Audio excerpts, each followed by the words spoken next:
তোমার এই পথ চলাকে এক ধাপ এগিয়ে নিতে চলে এসেছে Nabarun polytechnic institute. Nabarun polytechnic ইনস্টিটিউটে আছে 4 বছর মেয়াদী সিভিল, ইলেকট্রিক্যাল এবং আর্কিটেকচার কোর্স। এখানে রয়েছে আবাসিক হোস্টেলের সুব্যবস্থা। তাহলে আর দেরি না করে চলে এসো নবারুণ পলিটেকনিক ইনস্টিটিউটে।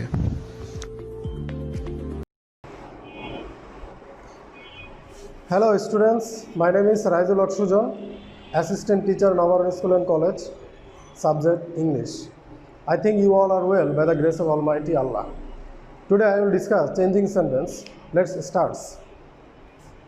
Changing sentence হচ্ছে একটা সেন্টেন্সকে আরেকটা সেন্টেন্সে রূপান্তর করতে হবে। তো আজকে আমি যে বিষয়টা নিয়ে আলোচনা করব সেটা হচ্ছে সিম্পল, কমপ্লেক্স, কম্পাউন্ড। তো এগুলো চেঞ্জ করার আগে আমি তোমাদেরকে একটু ধারণা দিচ্ছি কিভাবে আমরা বুঝবো সেটা সিম্পল সেন্টেন্স। সিম্পল সেন্টেন্সটা হচ্ছে ইন্ডিপেন্ডেন্ট একটা ক্লজ, স্বাধীন বাক্য, যেটাকে বলতে পারি আমরা স্বাধীন বাক্য, যেটা কারোর উপর ডিপেন্ডেন্ট না। যেমন যেটার মধ্যে একটা সাবজেক্ট থাকবে, একটা ভার্ব থাকবে, একটা অবজেক্ট থাকবে, সেটা হচ্ছে সিম্পল সেন্টেন্স। আর কমপ্লেক্স সেন্টেন্সে নির্ভরশীল বাক্য, একটা ক্লজ আর একটা ক্লজের উপরে ডিপেন্ডেন্ট, নির্ভরশীল। আর কম্পাউন্ড সেন্টেন্সটা হচ্ছে যৌগিক বাক্য, দুই বা ততোধিক স্বাধীন বাক্য অ্যান্ড বা ডট দ্বারা যুক্ত হয়, সেটা হচ্ছে কম্পাউন্ড সেন্টেন্স। তো চলো আমরা এখানে 4টা উদাহরণ দিয়ে রাখছি, এগুলোকে কীভাবে কমপ্লেক্স কম্পাউন্ড করা যায় সেটা আজকে আমরা শিখব। তো সিম্পল সেন্টেন্স থেকে যদি আমরা কমপ্লেক্স করি তাহলে কিভাবে করব? যদি এই ইনস্পাইট অফ, সিম্পল সেন্টেন্সে যদি ইনস্পাইট অফ থাকে তাহলে কমপ্লেক্স করতে গেলে আমরা দো আর অল দু বসিয়ে করতে পারি। তাহলে আমাদের বসাইতে হবে দো আর হচ্ছে অল দু। আমি সেন্টেন্সটা পরে করাচ্ছি, আগেটা লিখে নিই। যদি ইনস্পাইট অফ থাকে তাহলে কমপ্লেক্স করতে গেলে আমাদের দো এবং অল দো বসাইতে হবে। আর কম্পাউন্ড করতে গেলে আমাদের বসাইতে হবে কনজাংশন হিসেবে মাঝখানে বসাইতে হবে বা। এটা আমি একটু লিখে রাখলাম, পরে লিখব। তাহলে এখন আমরা এটাকে যদি কমপ্লেক্স করতে যাই তাহলে কিভাবে করব? তাহলে দেখো, ইনস্পাইট অফ থাকলে আমরা লিখব দো। তাহলে এখন আমরা লিখি দো দো।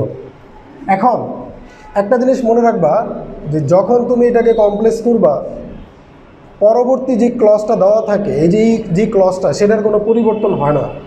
খালি পরিবর্তন হবে কমার আগে যতটুকু থাকবে এতটুকু পরিবর্তন হবে। তাহলে এখন দো লেখার পরে, দো এর পরে এই হিজ বসে না, কারণ আমরা জানি ইনস্পাইট অফের বদলে লিখলাম দো। এখন এখানে আছে হিজ, পজিটিভ আছে, এই হিজের পজিটিভটা আমরা লিখব হি। হিজ থাকলে আমরা করব হি, আর বিং থাকলে আমরা লিখব এম, ইজ, আর, ওয়াজ, এগুলো লেখা যায়। তাহলে যেহেতু এটা ইজ আছে, সেহেতু বিং এর জায়গায় লিখব আমরা ইজ।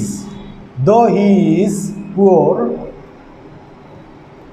বাকি যেটা থাকবে সেটা বসে যাবে। দো he is poor, he is honest. তাহলে মনে রাখো, ইনস্পাইট অফ থাকলে দো, হিজ থাকলে আমরা লিখব হি, বিং থাকলে আমরা লিখব ইজ। এখানে যদি ওয়াজ হতো তাহলে এখানে ওয়াজ হতো। তাহলে দেখো, এতটুকু কিন্তু পরিবর্তন হয়েছে, এতটুকু কিন্তু পরিবর্তন হয় নাই। আমাদের মনে রাখতে হবে যে কমার পরে যে ক্লজটা থাকবে সেটার কোনো পরিবর্তন হবে না, আগের যেটা থাকবে সেটার পরিবর্তন হবে। যেমন ইনস্পাইট অফ থাকলে দো, হিজ থাকলে হি, বিং থাকলে ইজ, পোর থাকলে পোর। এরপরে আসো এইটাকেই আবার কম্পাউন্ড করি। তাহলে যদি ইনস্পাইট অফ থাকে তাহলে আমরা কম্পাউন্ড করতে গেলে কনজাংশন হিসেবে যুক্ত করব বাট। এই কনজাংশনে আমি দুইটার মাঝখানে, দুইটা ইন্ডিপেন্ডেন্ট সেন্টেন্সের মাঝখানে বাট বসাবো। তাহলে একইভাবে এটাকে যদি আমরা কম্পাউন্ডে করতে যাই তাহলে এখানে আছে ইনস্পাইট অফটা আমরা পুরোপুরি বাদ দিয়ে দিব, ইনস্পাইট অফটা বাদ হয়ে যাবে। এই হিজের জায়গায় লিখব আমরা হি, আর বিং এর জায়গায় লিখব ইজ। হি ইজ পুয়ার, আর এই দুইটার মাঝখানে আমরা বসাবো but. He is poor but he is honest. একটু বোঝার চেষ্টা করো, সেটা হচ্ছে যদি আমরা কম্পাউন্ডে করতে চাই তাহলে দুইটা স্বাধীন বাক্য আমাকে বানাইতে হবে। হি ইজ পুয়ার একটা স্বাধীন বাক্য, হি ইজ অনেস্ট একটা স্বাধীন বাক্য। কীভাবে বানালাম? কারণ হি ইজ অনেস্ট অলরেডি একটা স্বাধীন বাক্য দেওয়া আছে, ওটা আমরা লিখে ফেলছি। আর এইটাকে চেঞ্জ করে আমাদের লিখতে হবে, হিজের জায়গায় লিখব হি, বিং এর জায়গায় লিখব ইজ, পুয়ার, আর দুটার মাঝখানে আমরা বসাই দিব বাট, এভাবে কম্পাউন্ড। এবারে আসো উইদাউট যদি কোনো সেন্টেন্সে থাকে, সিম্পল সেন্টেন্সে যদি উইদাউট থাকে এবং এরপরে যদি আইএনজি থাকে, উইদাউট প্লাস আইএনজি দিয়ে যদি কোনো সেন্টেন্স থাকে, সিম্পল সেন্টেন্স থাকে, যদি আমরা এটাকে কমপ্লেক্স করতে যাই তাহলে আমাদের লিখতে হবে ইফ ইউ ডু নট। আমরা কি লিখব? উইদাউট থাকলে আমরা লিখব ইফ ইউ ডু নট। আর কম্পাউন্ড যদি করতে যাই তাহলে আমাদের বসাইতে হবে অর। আমি সেন্টেন্সটা লিখছি, এটা জাস্ট এক্সাম্পল হিসেবে দিচ্ছি।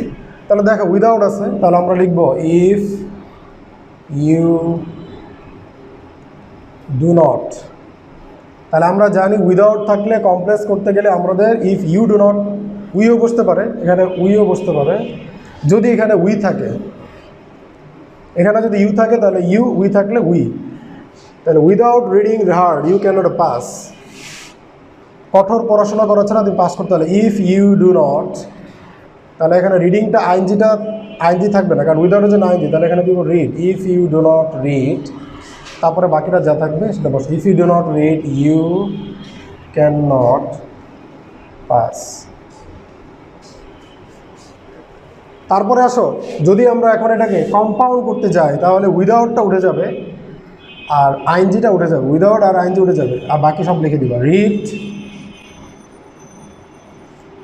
Read hard. খেয়াল করো কম্পাউন্ড করতে গেলে উইদাউট উঠে যাবে, আইনজি উঠে যাবে, শুধু ভার্বটা বসাবা রিড হার্ড, আর কমার জায়গায় বসাবা or. Read hard or you can not pass, you can not pass. এটা হচ্ছে কম্পাউন্ড। এবারে আসো যদি কোনো সেন্টেন্স ভার্ব প্লাস আইনজি দিয়ে শুরু হয়, ভার্ব আর হচ্ছে আইনজি, এই ভার্ব আর আইনজি দিয়ে যদি কোনো সেন্টেন্স শুরু হয় পার্টিসিপল দিয়ে, তাহলে আমরা লিখব হোয়েন, সিন্স আর হচ্ছে অ্যাজ। তাহলে দেখো seeing the tiger I ran away in fear, বাঘ দেখেই আমি পালিয়ে গেলাম।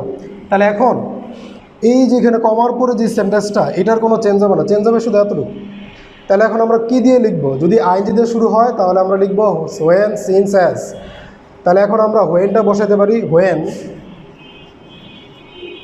তারপরে এখানে যে সাবজেক্টটা, এই সাবজেক্টটা এখানে বসে যাবে হোয়েন আই। যেহেতু এটা পাস্ট টেন্স তাহলে এটাকেও পাস্ট টেন্স করতে হবে। পরবর্তী যে ক্লজটা এটা পাস্ট টেন্স, তাহলে হোয়েন আই, আর সি এর পাস্ট ফর্ম হচ্ছে saw, when I saw the tiger I ran away, when I saw the tiger I ran away. এখন এটাকেই যদি আমরা আবার কম্পাউন্ড করতে যাই তাহলে আমাদের বসাইতে হবে অ্যান্ড, দুইটার মাঝখানে আমরা অ্যান্ড বসাবো। এখন আমরা এটা কিভাবে করতে পারি? আই স দ্য টাইগার, এটা লিখবো I saw the tiger, I saw the tiger and I went away, and I ran away, ran away in fear. খেয়াল করে এটা কীভাবে করলাম? এ র্যান অ্যাওয়ে ইন ফিয়ার এটা তো ঠিক থাকবে, খালি এখানে লিখব সাবজেক্ট, আবার আই, এই সি এর পাস্ট ফর্ম বসাবো স, এতটুকু কাজ। এটা যদি পাস্ট টেন্স হয় এটাকেও পাস্ট টেন্স করতে হবে। এরপরে আসো যদি বাই থাকে, বাই প্লাস আইনজি, যদি বাই প্লাস আইনজি দিয়ে যদি কোনো সিম্পল সেন্টেন্স থাকে তাহলে আমরা কমপ্লেক্স করতে গেলে আমরা লিখব if,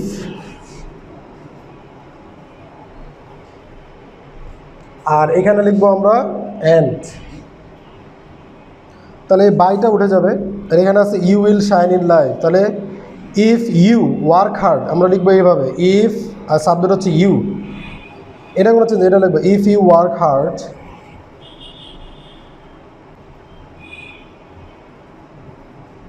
if you work hard you will shine in life. এটাকেই যদি আবার কম্পাউন্ড করতে যাই তাহলে আমাদের লিখতে হবে ওয়ার্ক হার্ড, এই বাইটা উঠে যাবে, শুধু আইনজিটা উঠে যাবে। ওয়ার্ক হার্ড,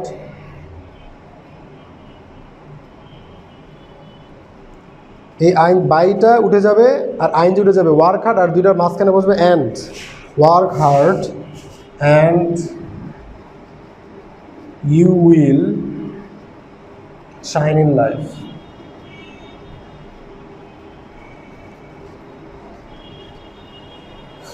তো ডিয়ার স্টুডেন্টস, আজকে আমি যতটুকু তোমাদেরকে চেঞ্জিং সেন্টেন্সে সিম্পল, কমপ্লেক্স, কম্পাউন্ড থেকে ধারণা দিলাম, আশা করি তোমরা যদি এটা প্র্যাকটিস করো তাহলে তোমরা পরীক্ষায় অবশ্যই ভালো করবে। তো আজকে ক্লাসটা এখানে শেষ করছি। আসসালামু আলাইকুম।